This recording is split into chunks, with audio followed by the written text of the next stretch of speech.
Vamos a compartir algunos aspectos sobre la cena del Señor que es necesario muchas veces puntualizar, y les pido su atención porque esta es una verdad que necesita revelación del Espíritu Santo a nosotros, porque tanto bien nos hace tomar la cena.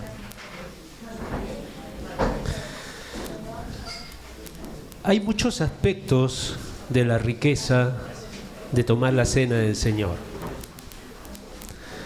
Esto realmente, yo me acuerdo, procedo de una iglesia católica, y cuando era adolescente, joven, la experiencia que tuve parecida a tomar la cena del Señor era la comunión que tenía en la iglesia católica. Y yo me acuerdo que, no sé si muchos de ustedes conocerán, pero yo me acuerdo que cuando el sacerdote católico llamaba para tomar la cena, oraban o rezaban una oración previa donde uno se arrepentía de sus pecados. No sé si se acuerdan o habrán visto. Y cuando uno recitaba o rezaba ese, creo que se llamaba el Yo Pecador, me parece, uno ponía la cara compungida, ¿no? Como una cara de condenación, una cara como que uno es culpable, ¿no? Ponía su cara y cambiaba su rostro adusto, y muchos se negaban a tomar el cuerpo de Cristo, la hostia para los católicos, ¿no? Y unos no tomaban la cena porque se autocondenaban, ¿no? Porque cada uno sentía de que no era digno de tomar la cena. Y yo me imagino que era muchos de ellos, y también ahora trayéndolo a nuestro entorno, no tomamos la cena porque también nos sentimos indignos, nos sentimos no aptos para tomar la cena. Y ya entre nosotros nos acordamos, muchas veces hablamos, citamos lo que Pablo dice de no tomar indignamente la cena, ¿no? ¿Es así? Ustedes han participado de la cena del Señor en varias ocasiones y siempre han visto de que el que ministraba la cena, en este caso muchas veces yo, otras veces otros hermanos, pero siempre citamos el versículo de que no debemos tomar indignamente la cena. Y lo que sucede es que muchos de nosotros entendemos mal o leemos mal la Escritura. Porque la Escritura no dice que cada uno examínese cada uno a sí mismo, y si está mal no tome. No lo dice en ningún sitio de la palabra de Dios, ¿no? Vamos a 1 Corintios 11, 28, vamos a leer ese versículo y juntos me van a decir si realmente dice ahí que no debemos tomar la cena después de examinarnos. 1 Corintios capítulo 11, versículo 28. Vamos a hacer algo muy, muy rápido para tomar la cena. Solamente quiero puntualizar algunas pautas ahí. La palabra de Dios dice en 1 Corintios, salud, Jorgito, 1 Corintios capítulo 11, versículo 28, dice así: por tanto, examínese cada uno a sí mismo, y entonces, si se encuentran mal, no coman del pan ni beban de la copa. ¿Dice así? ¿Sí? ¿Así dice? No, dice: por tanto, examínese cada uno a sí mismo, y entonces coma del pan y beba de la copa. El examinarse, hermanos, el examinarse antes de tomar la cena del Señor, no es para rehusarse de tomar la cena. No lo dice la Escritura. Lo que está diciendo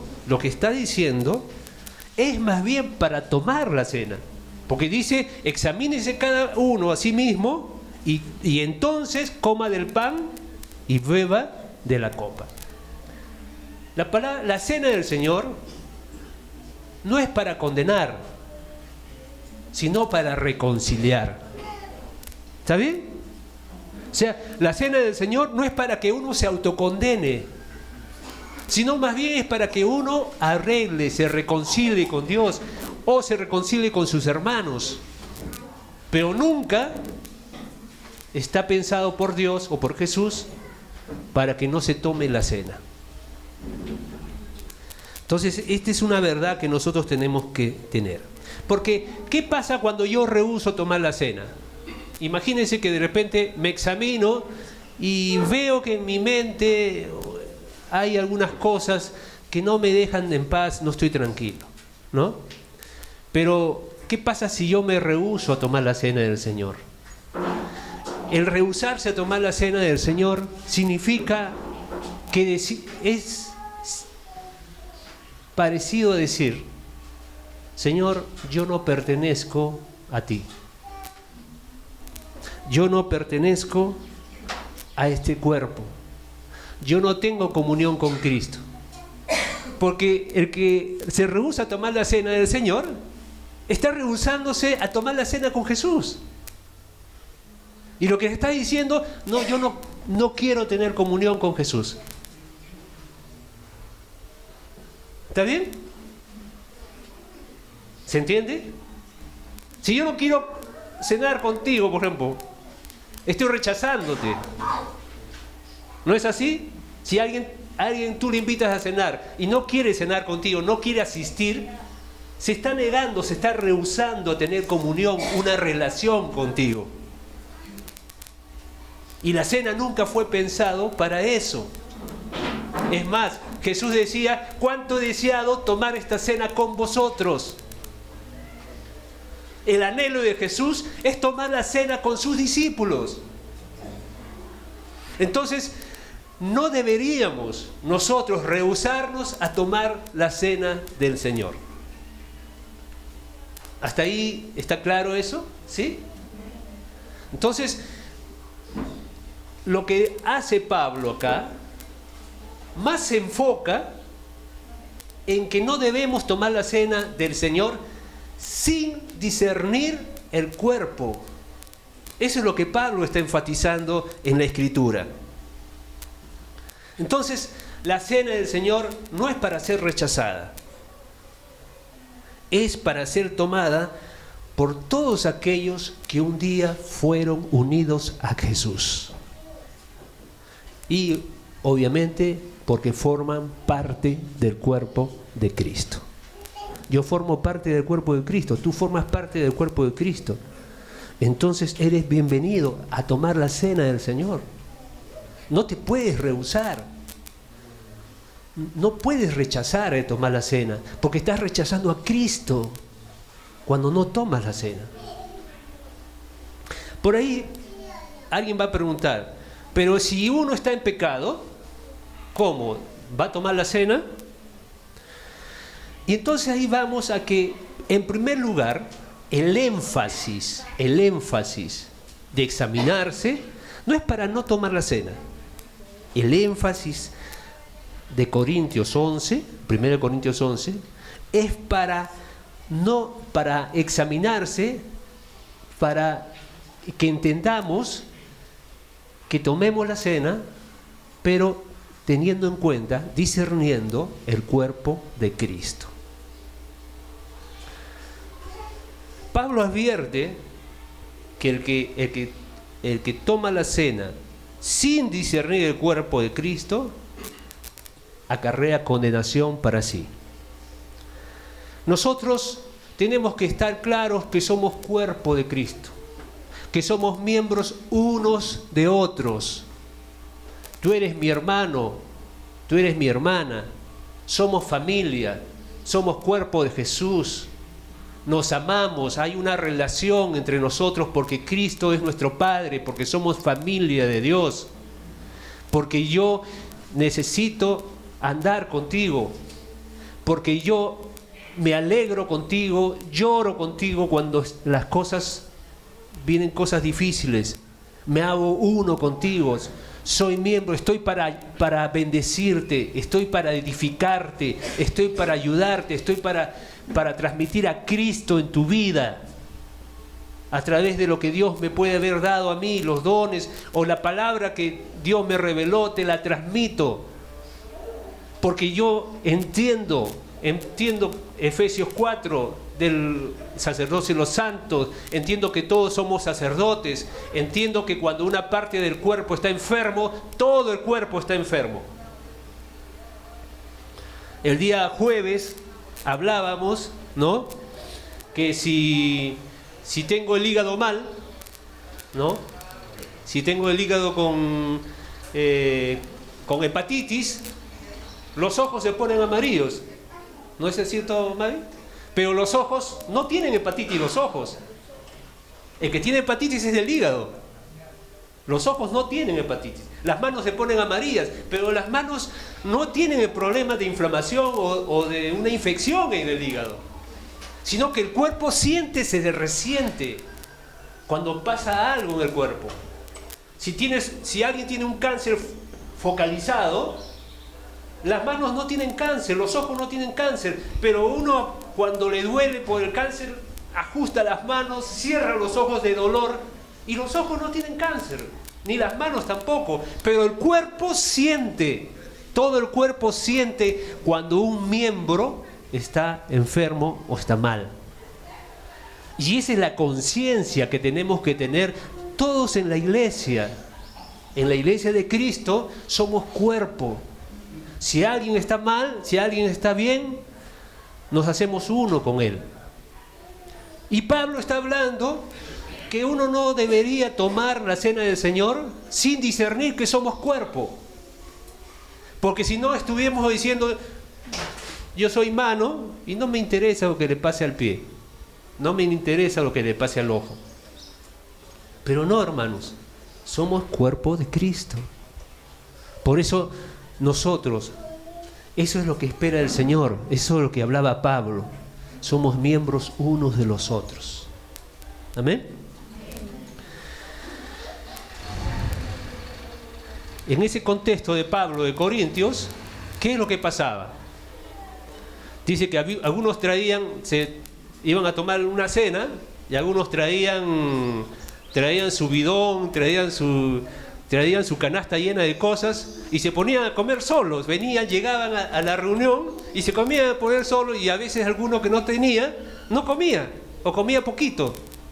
Entonces decía, no disciernen que son cuerpo de Cristo, no se aman unos a otros, no se esperan para tomar la cena. Y eso es lo que está hablando Pablo aquí. Examínense cada uno a sí mismo. Más también, a la vez, se espera que alguien que está viviendo en pecado también se siente indigno, ¿no? Y entonces, si alguien está en pecado, si alguien está en falta, ¿qué tiene que hacer? Arrepentirse. Pero vamos a la Escritura. ¿Qué dice la Escritura? 1 de Juan, capítulo 1, versículos 7 y 9. Estamos dando fundamento sobre la cena del Señor. ¿Está bien? Este es fundamento. Esto es algo que debe estar en nuestro corazón y tenemos que creer. 1 de Juan, capítulo 1, versículos 7 y también el 9. Dice, pero si andamos en luz, como Él está en luz, tenemos comunión unos con otros, y el tener comunión unos con otros es discernir el cuerpo. ¿Está bien? Si yo tengo comunión unos con otros, no tengo problemas en tener comunión, estoy discerniendo el cuerpo. Y ahí dice, cuando pasa eso, la sangre de Jesucristo, su Hijo, nos limpia de todo pecado. Si yo tengo un problema con un hermano, tengo un problema en el cuerpo. Tengo que reconciliarme.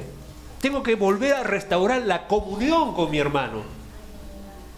Porque si tomo la cena en ese estado, no discierno, no estoy discerniendo el cuerpo de Cristo. ¿Se entiende?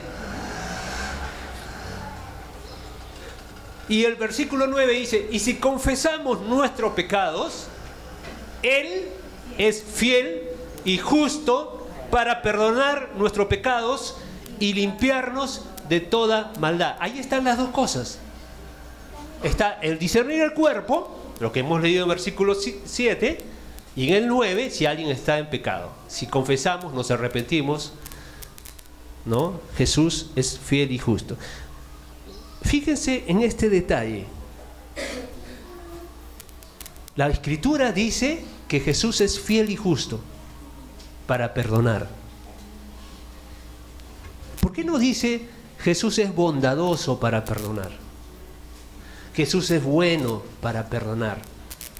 ¿Por qué tiene que ser fiel y justo estos dos términos que usa Pablo? Es interesante. Porque uno podría decir, Jesús es justo y misericordioso y bondadoso y amoroso para perdonarnos. Estaría bien. Pero Pablo dice, Él es fiel y justo. Dos atributos del Señor que son condescendientes con lo que dice sobre la sangre de Jesús. Eso lo vamos a ver un poquito más adelante. Entonces, si uno tiene su conciencia manchada, ¿qué es lo que tiene que hacer? Llamo a alguien, pongo en luz mi situación, mi vida, y recibo la purificación de mis pecados, ¿no? Con alegría, con gratitud, porque esto es lo que Jesús, lo que Dios está garantizando aquí. Hermanos, leamos la Escritura creyendo que lo que dice ahí es verdad.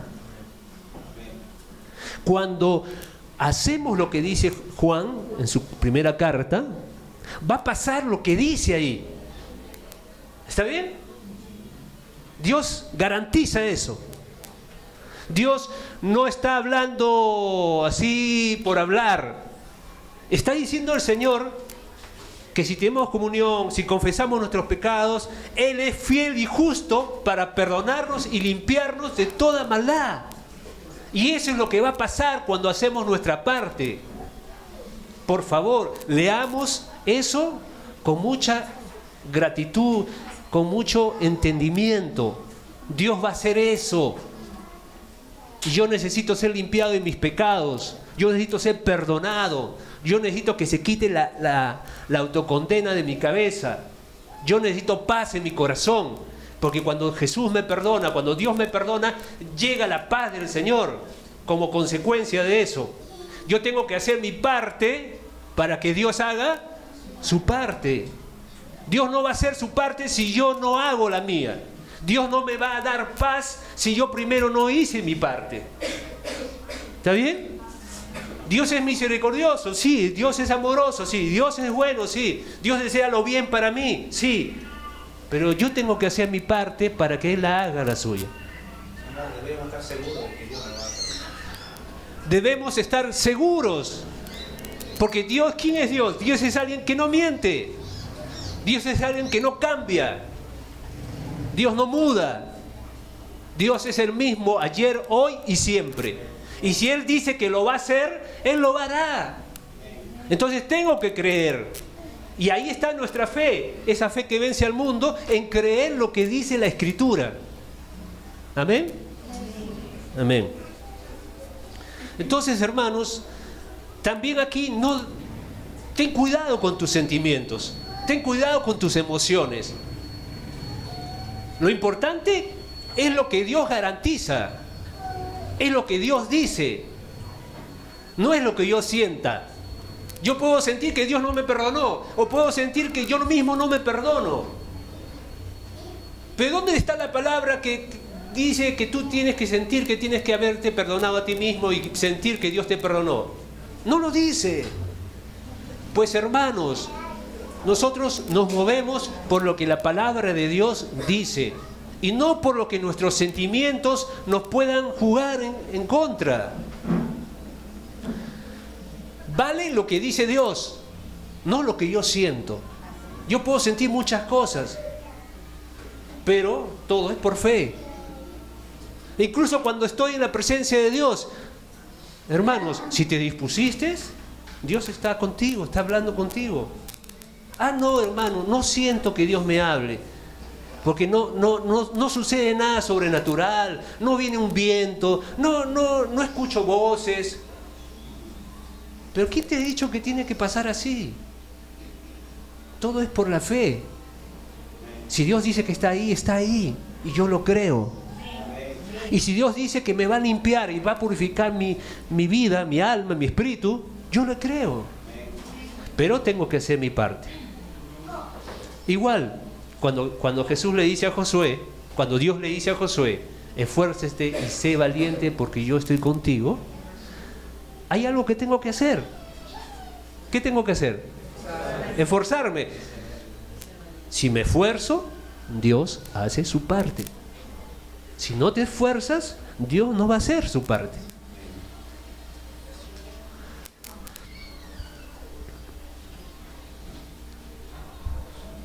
Él dice, Él es fiel y justo para perdonar nuestros pecados y purificarnos de toda injusticia. A veces algunas veces yo tenía alguna dificultad porque decía, pero ¿por qué no agregó algo más Juan acá? ¿Por qué no, como dije antes, por qué no puso Dios es misericordioso, bondadoso, amoroso y por eso nos perdona? Pero hermanos, tenemos que entender que perdón de pecados no es un atributo de la bondad o del amor o de la misericordia de Dios. Perdón de pecados es un atributo de la justicia de Dios. Tiene que ver con la justicia de Dios y no con la bondad ni el amor de Dios. Dios no podía perdonarnos así porque quería. No nos olvidemos que Dios es justo y cuando el hombre pecó, Él afrentó contra la justicia de Dios. Y esa justicia tenía que ser satisfecha.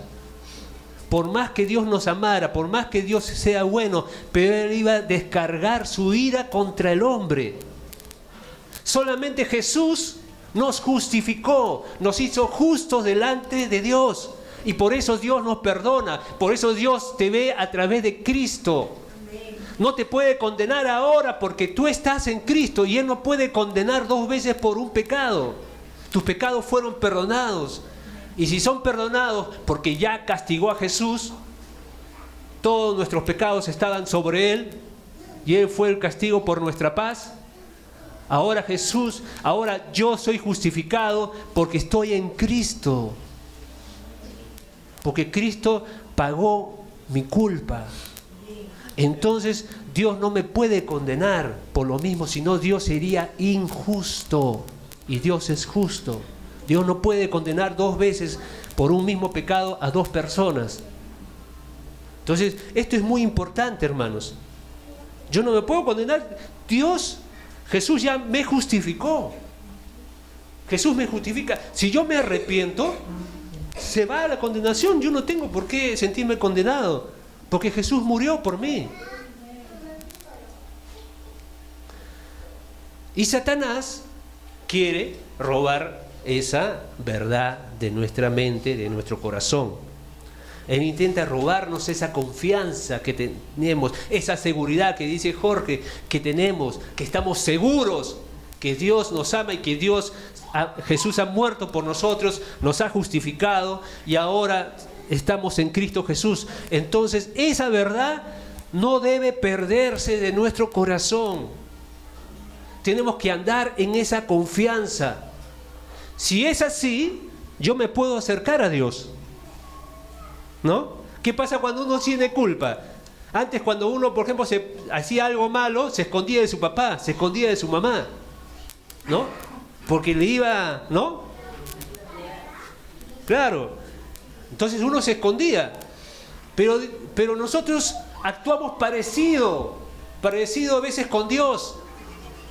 No nos sentimos bien, por más que nos digan, por más que nos arrepintamos, nos sentimos culpables y no nos acercamos con confianza al trono de la gracia. Pero Dios nos ve a través de Jesús, hermanos. Fiel y justo. ¿Por qué fiel y justo? ¿Por qué fiel? ¿Por qué habla la palabra de fiel? Amén. Porque Él lo prometió. Y como lo prometió, lo tiene que cumplir. Nosotros somos redimidos de nuestros pecados. Ahora formamos parte del cuerpo de Jesús. Dios es fiel a eso. Dios no se vuelve atrás en su palabra. Dios lo que prometió lo va a cumplir. Hay un versículo que dice, pues Él no es hombre para que mienta, ni hijo de hombre para que se arrepienta. Si Él dice que lo hará, lo hará. Él lo garantiza, Él lo asegura. Su parte, Dios la va a cumplir fielmente. Y luego dice que es justo. ¿Por qué? Porque Dios ya condenó a Jesús en mi lugar. Por eso es justo. Y eso nos trae tanta confianza, hermanos, nos trae tanta seguridad y tanta gratitud al Señor cuando descubrimos que Dios ya no nos puede condenar, porque Él es justo. Entonces Dios es fiel y justo para perdonarnos nuestros pecados. A veces, como dije, tenemos esos conflictos. No nos perdonamos, uno entiende que necesita perdonarse. A veces cuando uno cometió tantas cosas en el pasado, tiene tanto cargamento de culpa, y por más que uno se entrega al Señor, uno vive atormentado con las culpas, con las tantas cosas. Yo me acuerdo de una mujer que había tenido 2 abortos en el pasado. Y la mujer, por más que se le predicaba, por más que se le decía, seguía sintiendo carga de condenación. No tenía esa claridad de lo que Dios decía, no tenía esa seguridad de lo que Dios le había perdonado. Ella seguía sintiendo culpa, seguía condenándose. Y eso es lo que quiere el diablo. Quiere que sigamos sumidos en la autoculpa, porque sabe que eso nos quita paz y nos aleja del Señor y nuestra desconfianza de lo que Dios puede hacer. Pero Dios dice que Él es fiel y justo, hermanos. Romanos capítulo 4, versículo 4 y 5.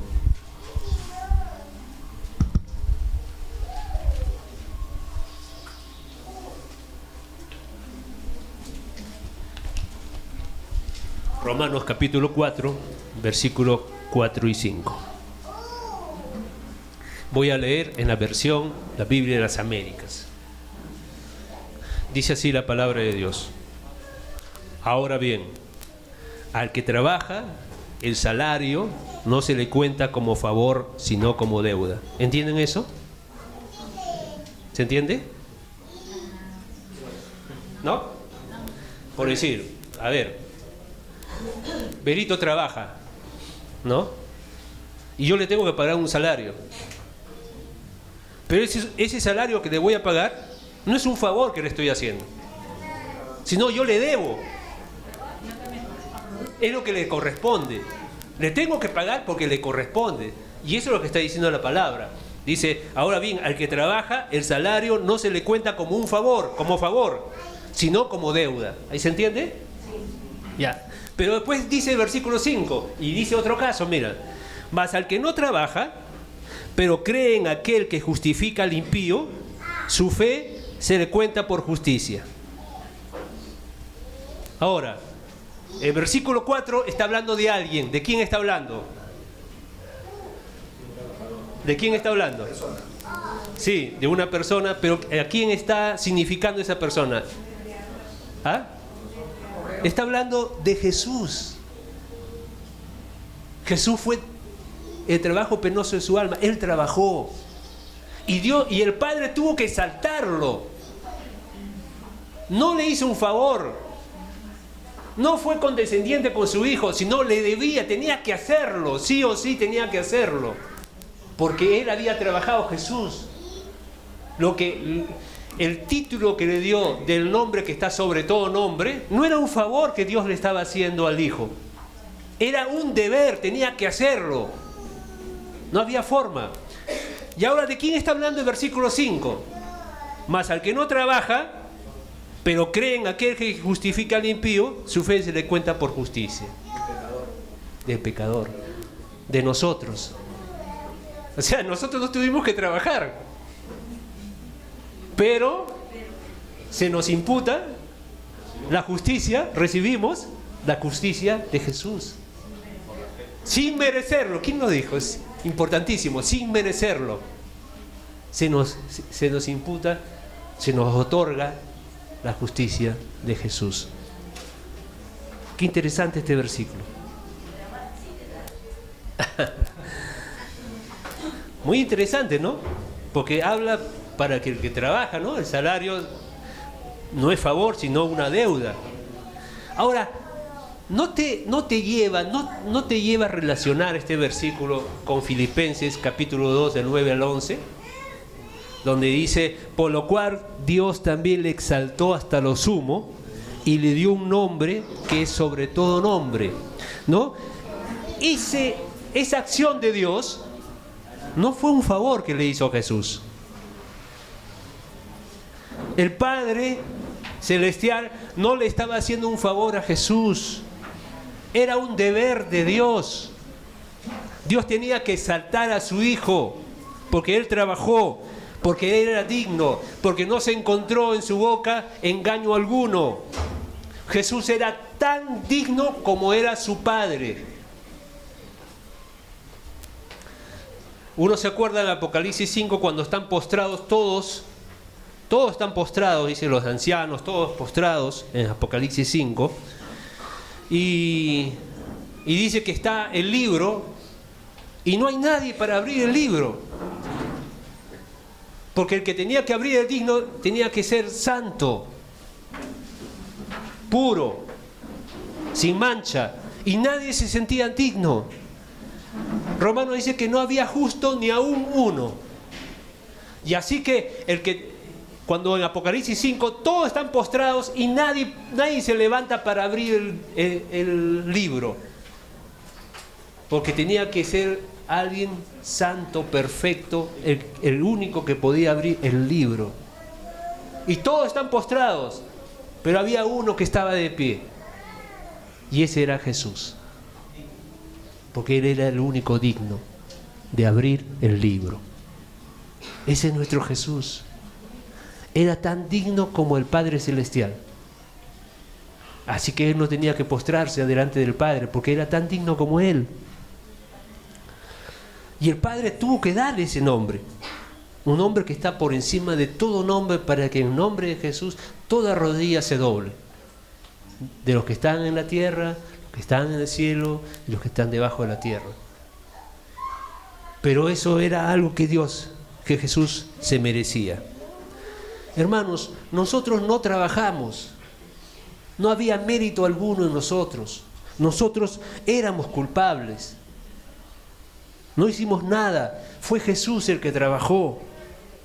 Nosotros solamente somos el fruto penoso de su alma, como dice en Hebreos.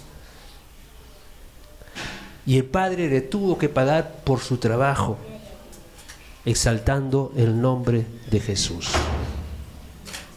Entonces dice este versículo 5 que nuestra fe en la obra de Jesús nos es otorgada como justicia de Dios. Nosotros recibimos la justicia que es de Cristo. Somos vestidos de la justicia de Cristo, somos justificados. No por nuestro trabajo, no por nuestros méritos, sino por los méritos de Jesús, por el trabajo de Cristo Jesús. Mas nos afirmamos en esa confianza, nos afirmamos en esa palabra, en ese hecho. Dios no nos puede condenar, porque estamos en Jesús. El diablo no me puede acusar porque estoy en Jesús. ¿Quién acusará a los escogidos de Dios? Nadie. ¿Quién nos condenará? Jesús es el que justifica, dice la palabra de Dios. Jesús es el que murió y que también resucitó y está a la derecha de Dios e intercede por nosotros día y noche. Ese es nuestro Señor. Y hermanos, yo y tú necesitamos de esta palabra, de esta seguridad. Estamos en Cristo. Cada hijo tiene que saber que no está amenazada su salvación. Cuando nuestros hijos fallan con nosotros, se portan mal, ¿no? Nuestros hijos no dejan de ser hijos nuestros, ¿o sí? ¿Se portan mal, deja de ser nuestro hijo? ¿A veces? Así era. A ver, ¿a cuántos su hijo una vez le trajeron la agenda y decía ahí una anotación de la profesora y decía que se había portado mal? ¿Ah? Creo que una sola vez nos vino Justin, sí. Pero había sido un error. Pero la pregunta es, si tu hijo viene con una anotación así, ¿deja de ser hijo? ¿Él viene preocupado porque va a dejar de ser hijo? Él va a comer como hijo, va a dormir como hijo, va a bañarse como hijo, aunque después le va a caer su varita, ¿no? ¿No? Porque también a los hijos se le disciplina. Dios al que ama, corrige, ¿no? Pero no dejó de ser hijo. Sigue siendo hijo. Entonces el hijo se puede acercar con confianza. Y hermanos, ¿y nosotros? Con el Padre Celestial, ¿por qué no nos acercamos de esa manera como un hijo se acerca a su padre? Con confianza, sabiendo que erré, pero eso no quita que yo me pueda acercar con confianza a mi Padre Celestial. Y eso es lo que Dios dice. Acércate, hijo. Vamos a tomar la cena del Señor. Acércate, quiero estar contigo. Obviamente, no nos olvidemos lo que hablamos al principio, de arreglarnos, de sanar, de restaurar, de reconciliar. Pero Dios anhela que te acerques a tomar la cena del Señor contigo. 1 de Juan capítulo 2, versículo 1 y 2. 1 de Juan capítulo 2, versículo 1 y 2.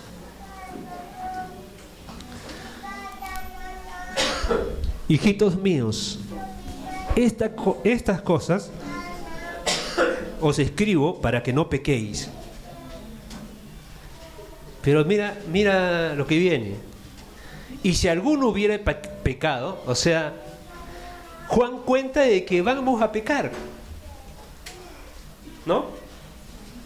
Juan no cree que no vamos a pecar. ¿Qué vamos a pecar? Si alguno hubiera pecado, no se olvide que abogado tenemos para con el Padre, a Jesucristo el justo.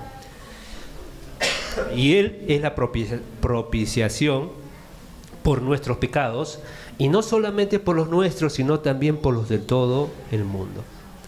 Hermanos, Dios quiere que nos acerquemos a Él con plena confianza.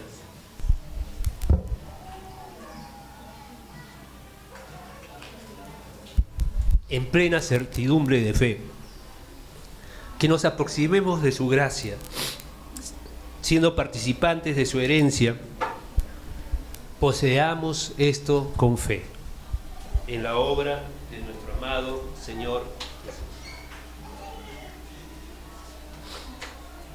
Entonces, hermanos, vamos ahora a participar de la cena del Señor. Por favor, si pudiesen.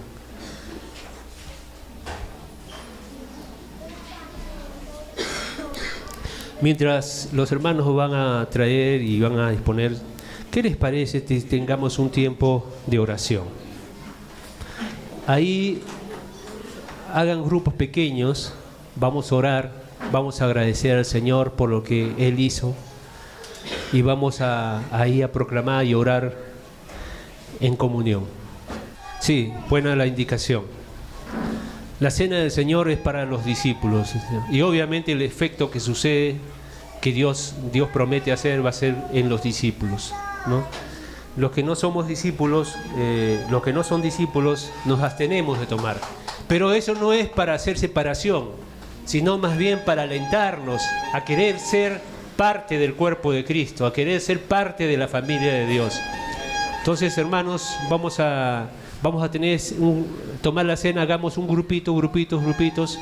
Ahí compartámonos, hablemos, proclamemos de Jesús, proclamemos de su obra, proclamemos de lo que Él ha hecho, lo que Él consiguió con su muerte, su resurrección. Podamos tener ese tiempo entre nosotros.